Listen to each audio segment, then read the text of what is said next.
Okay, so what we're measuring as part of this is we're measuring oysters. And when you measure an oyster, you're going to measure from the hinge to the outer surface. And we have multiple categories. When you read the manual, we have live category, we have spat category, we have boxes, new and old, and then drill box and spat box. So in terms of spat and live oysters, this is what I have. I have an array of spat and live oysters here. And a live oyster is anything that it looks like an oyster. And to measure, you go from the hinge out to the outer surface. So that one would be 77 millimeters.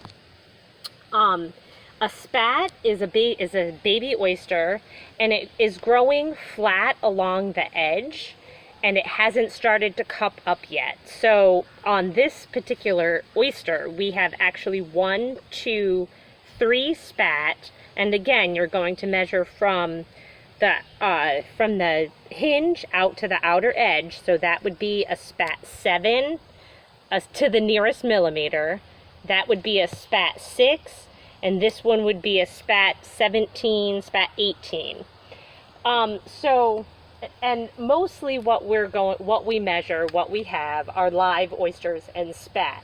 Occasionally we have boxes. Now, I don't have any boxes here.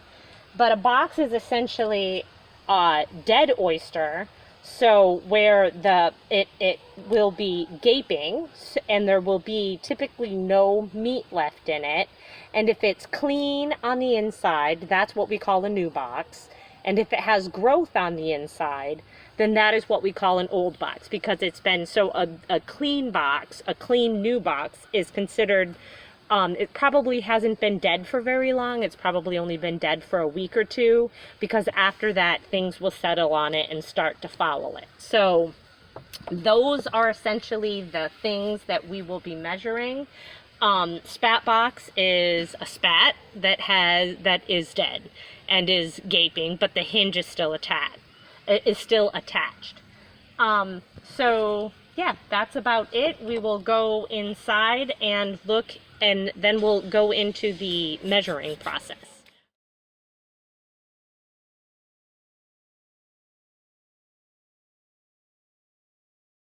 Okay, so the first thing we're going to do in setting it up is we're going to actually turn on the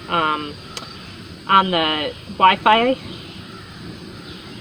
or the MiFi, and then we're going to wait for that to come up, and we're going to also bring up the laptop computer. Okay, so then we can put in our password.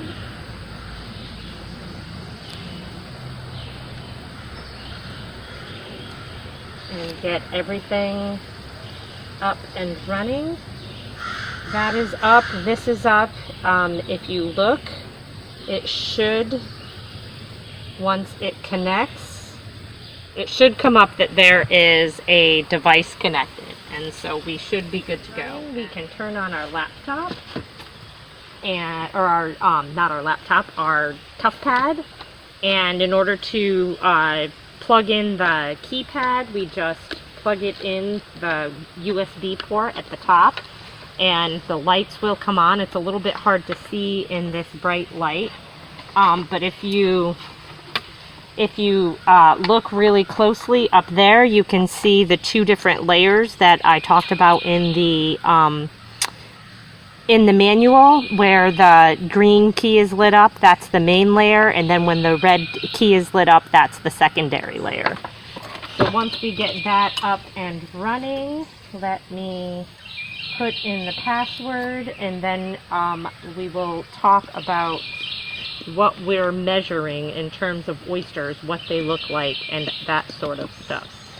So once we get this up and running, we will connect it to the board so that it is all ready, and if you just hit the shift key and the open key, then we should be ready to go back to the green layer, and we should be ready to start collecting our data with the system.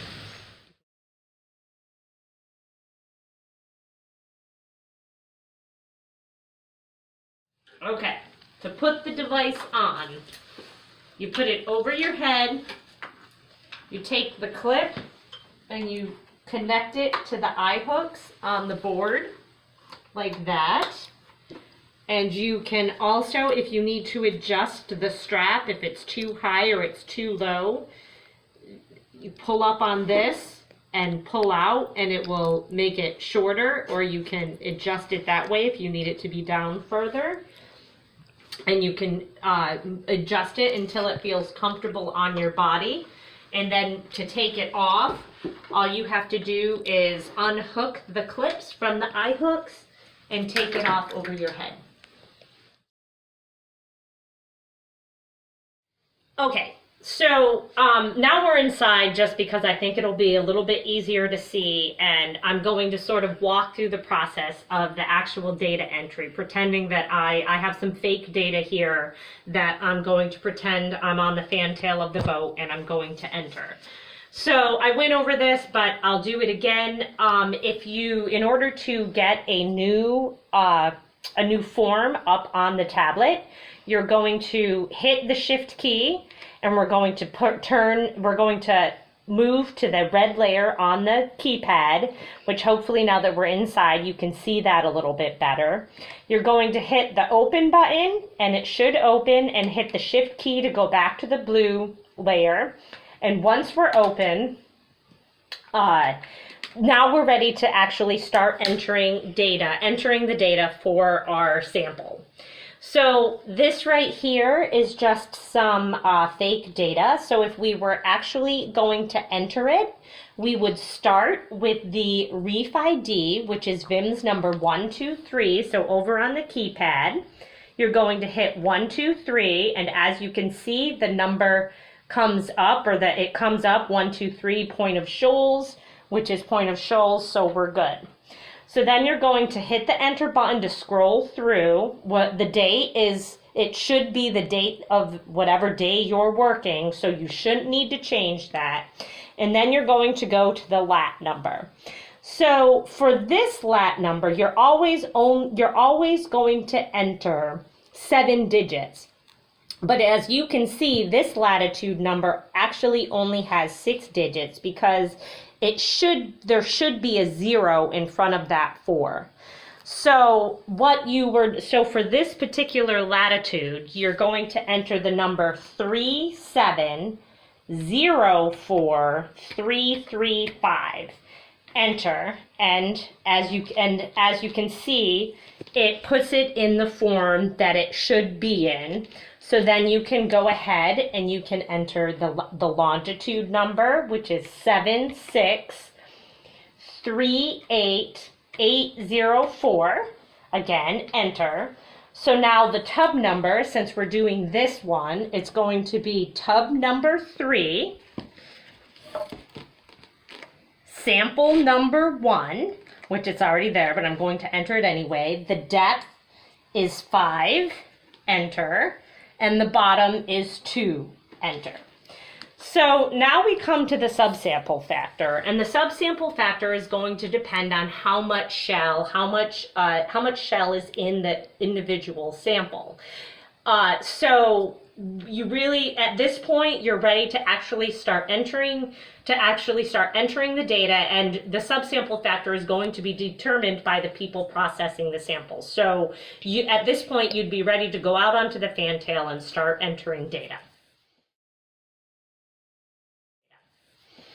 So let's go out, let's pretend that we're out on the back of the boat, and this doesn't have a lot of shell in it, so we haven't split it. We don't have a subsample. We have a subsample factor of 1. We're looking at everything in the sample.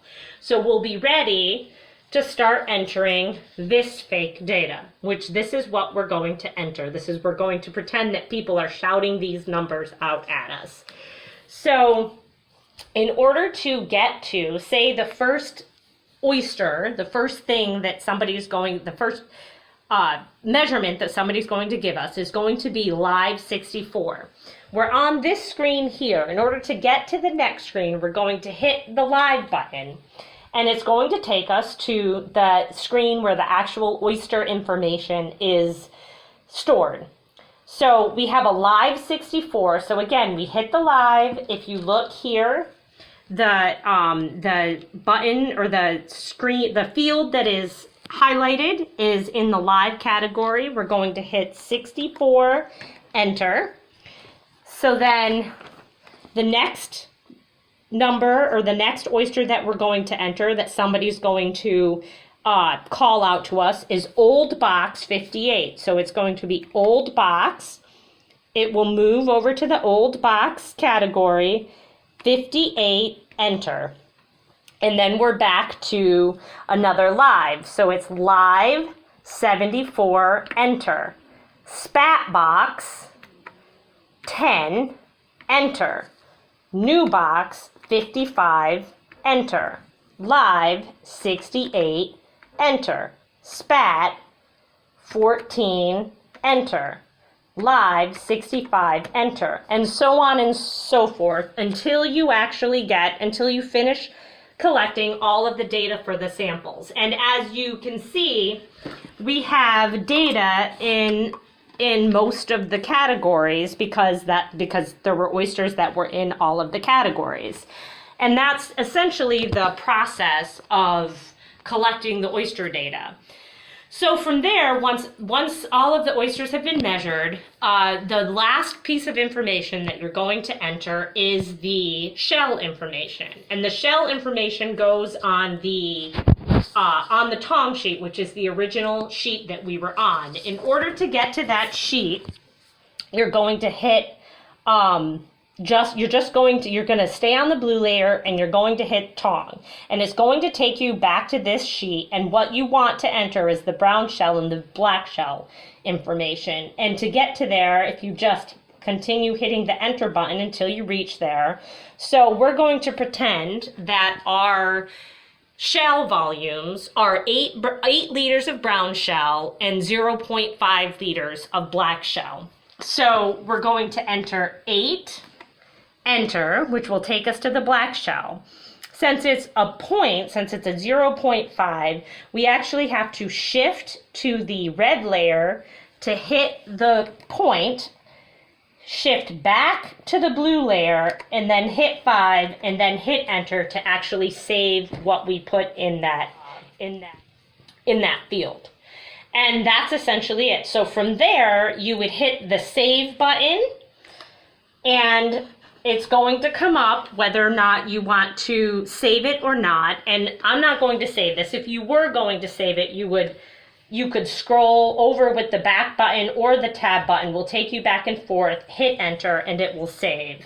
But I don't want to save this. I'm actually just going to quit it without saving, and so that I don't have data there that I don't necessarily want.